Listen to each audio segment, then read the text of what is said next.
Welcome to Section 420, Talkin Yankees, the podcast. Well, happy Easter if you celebrate, and happy Passover. Before that, if we missed you last week, the Yankees giving the fans a little Easter gift present here with a nice, weekend series win against the Baltimore Orioles.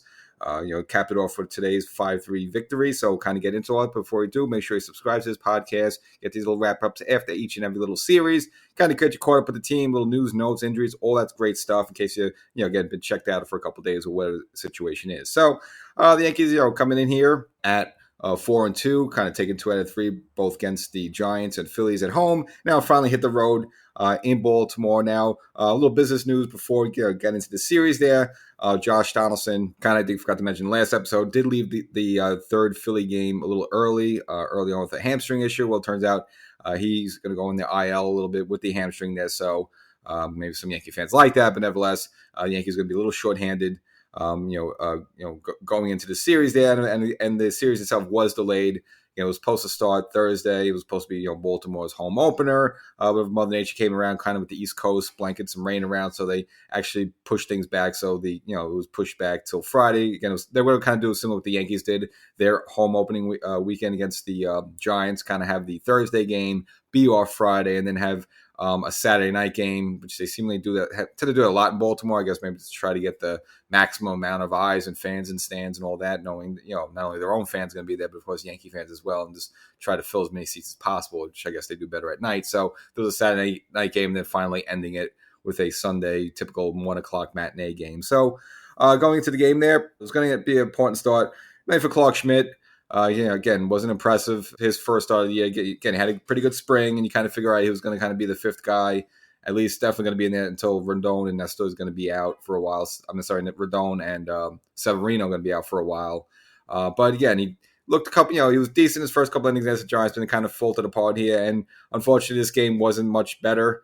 Probably mainly the reason the Yankees lost. I know look at the box score, see Marinaccio kind of blew the lead and lost the game there, but really this game was lost with Schmidt. You kind of put the Yankees in an early 4-0 hole, and he himself wasn't that good. Again, couldn't even get out of the fourth inning. Ended up giving up 4 runs on 5 hits with also 3 walks, so not sharp at all. Did have 3 strikeouts, but not a good game for him. But he did get saved a little bit by Franchy Cordero. And the Yankees picked him up towards the beginning of the season. It was kind of like, why do they need this guy? But he's actually this weekend was really was his coming out party. And he kind of was, kind of what you think, so far this season's been what you thought he was. I mean, we've seen him make some great plays in the field at Yankee Stadium, just with that strong arm, be able to gun people down. But now he actually came alive with the bat during this series, and it was in the 4th inning of the first game. The Yankees down 4-0, put the Yankees right back in the game. 2 runners on, hits a 3-run home run to right field there. Again, pulls the Yankees right back in. And it's a game the Yankees would take a lead in the game halfway through, about midway through there. In the 6th inning, Oswaldo Cabrera, who, hasn't really had a great start of the season.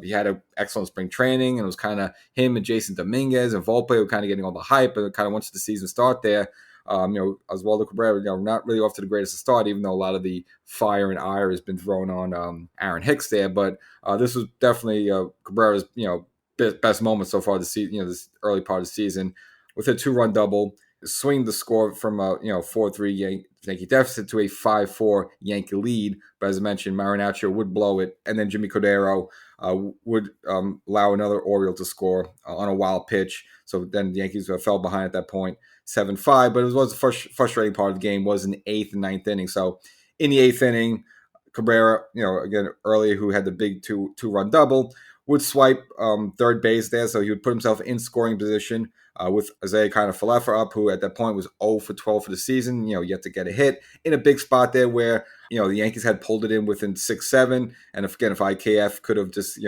maybe somehow just got blooped a single or something, to score Cabrera from third, it would have tied the score. But unfortunately, IKF would strike out to end that frame there, and it would be in the 9th inning. With the Yankees having another similar type of opportunity, and on the mound for the Orioles was Felix Bautista, their closer. DJ LeMahieu did strike out, followed by a strikeout before that with Volpe. So you had 2 outs there, but the Yankees did put a little rally on. It looked like Bautista wanted no part of Aaron Judge, just walked him on 4 pitches there. Now, Aaron Judge, as we all know, sneaky fast, can steal a base there, so he did swipe second. And then, of course, with Anthony Rizzo up, was an opportunity again. If Rizzo could just somehow find a way to poke a ball opposite field, up the middle somewhere, somehow, Judge would have easily scored from second base, but unfortunately Rizzo would fly out to left field. And again, just kind of frustrating, 2 innings in a row. The Yankees had a runner at third there with the opportunity to tie the game, but couldn't get that runner across, and the Yankees would fall in the first game by a score to 7-6. And in the game itself, I should mention, actually a good turnout by the Oriole fans. Just you saw a lot of orange jackets and jerseys and stuff in the main section. They really brought in a good crowd. So, just as I guess, I'm not rooting for Baltimore or anything like that, but it's just good for the franchise. They've really been in the dumps for a while, and we saw them kind of put it together with some young guys last season. And, even towards September, they make a kind of a realistic run at, at least the second wild card spot there. Unfortunately, fell a little bit short, but they were kind of getting some steam there. So this season, they might, make a little leaps and bounds there. So it's not going to be such easy getting wins against them as it was maybe 3 or 4 seasons ago. So, good turnout for the home opening fans there for Baltimore. They packed them in. It wasn't a situation where they were being overrun by Yankee fans. They had their own fans there. So again, good sign for them. And hopefully, they can just turn their franchise around a little bit, but we don't want them to be too good, of course. We want to make sure our Yankees get their wins against them. So that brought on to the night game, the Saturday game.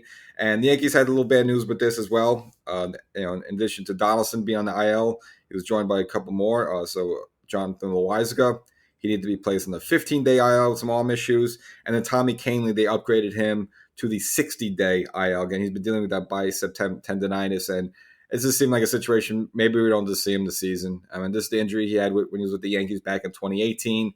So he said, yes, he had the same thing. He was able to come back from it. Well, at first he just kind of started the season. He was like, we'll just set him down a little bit. Now, this has been lingering now, since now you're talking about almost early March. It's like almost getting to the point of like 2 full months of this. And so I don't know when we're going to actually see Kahnle. To make up for that, at least with the Loaizaga being sent down to the IL, the Yankees called up for the first time this season Albert Abreu, who we met last season. He had some decent flashes, but I think he just got overworked, and I think Boone just overused him too much. And then just towards the end of the year, he just became, basically a punching bag for a lot of opposing hitters. But of course, the Yankees need the arms in there, so they called up Abreu. So this brings the second game, but the hero of this game would be Johnny Brito. Again, he had, if you remember, he won the rubber game against the Giants, and he just looked really good in this game. Looked really locked in. He did give up a run early, but didn't let him phase in, and he's kept the Yankees basically kept Baltimore off the board, which allowed the Yankees to take the second game. And it wasn't until the fourth inning with a couple runners on, Aaron Hicks of all people, hitting righty, he's a switch hitter, able to poke a ball through the shortstop hole there, tied the game at 1-1. And then it was in the fifth inning where the Yankees really took over this game.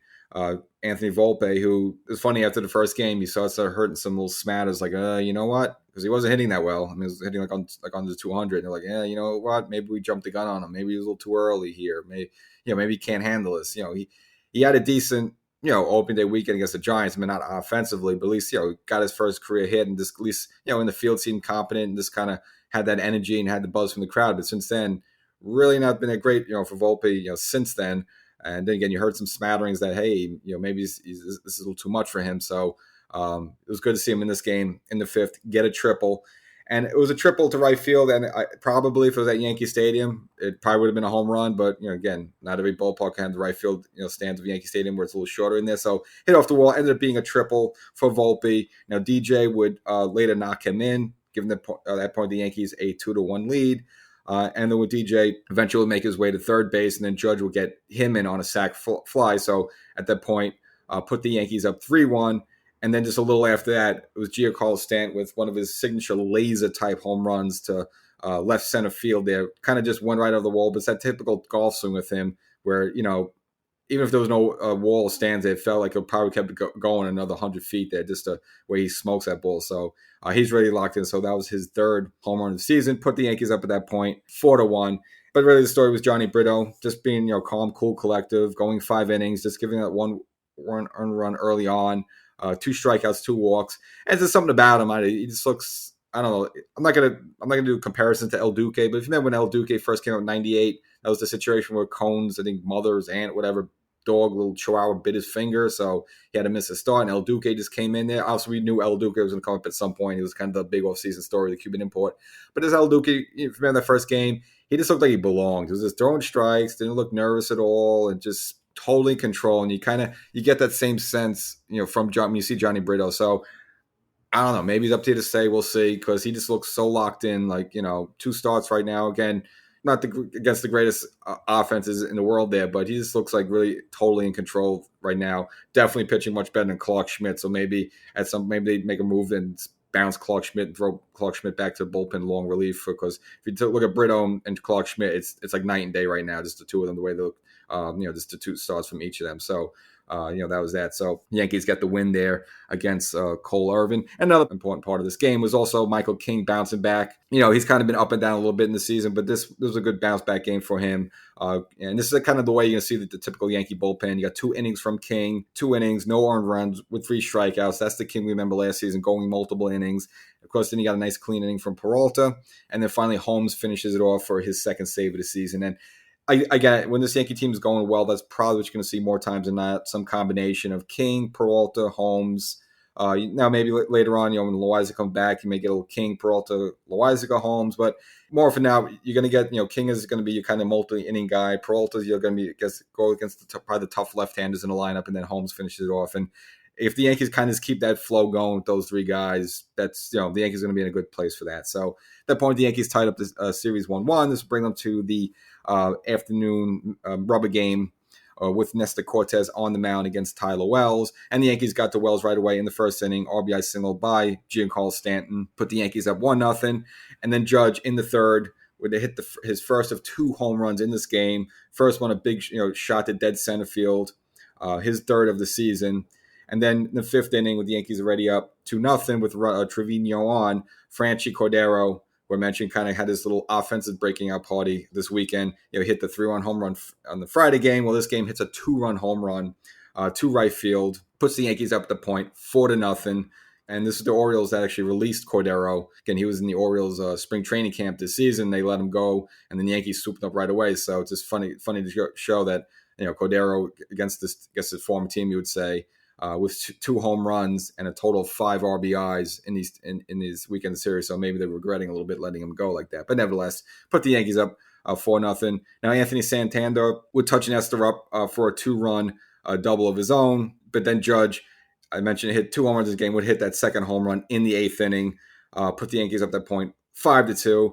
Orioles would answer back with another solo home run off of Jimmy Cordero there to pull it in with 5-3, but Holmes able to close the door there for his 3rd save of the season and second consecutive save 2 games in a row there, and the Yankees take the game 5-3. And also good bounce back in this game from Marinaccio, who got smacked around a little bit on Friday. Kemback had a clean outing this game as well to contribute to the Yankee bullpen. The Yankees take that now 2 out of 3 of this game, and we'll move on now to Cleveland to play the Guardians. So sit there at 6-3, and good. Look, if you just keep taking 2 out of 3, 2 out of 3, 2 out of 3, there's nothing wrong with that. That's kind of what the Yankees did last season to kind of build up a big lead there. So, of course, you like sweeps, but this is a good Oriole team. Again, they're not the scrubs from a couple seasons ago. So, you feel good taking 2 out of 3 on this one on the road. Again, they had an opportunity. Yankees, they could have taken that game very easily. So even though the Yankees lost, you still feel like, hey, look, they had a shot. So that's all you can do sometimes. So the Yankees move on 6-3 against Cleveland. So they'll play 3 there. Then they come back home to the Bronx, where they'll host a 4-game series against the Minnesota Twins, and of course Mr. Carlos Correa there with the kind of almost had a 13-year deal, but it got reduced down to 6. So that'll be that. So section 420, Talking Yankees, the podcast. Hope you enjoyed your Easter holiday, and we'll catch you next time.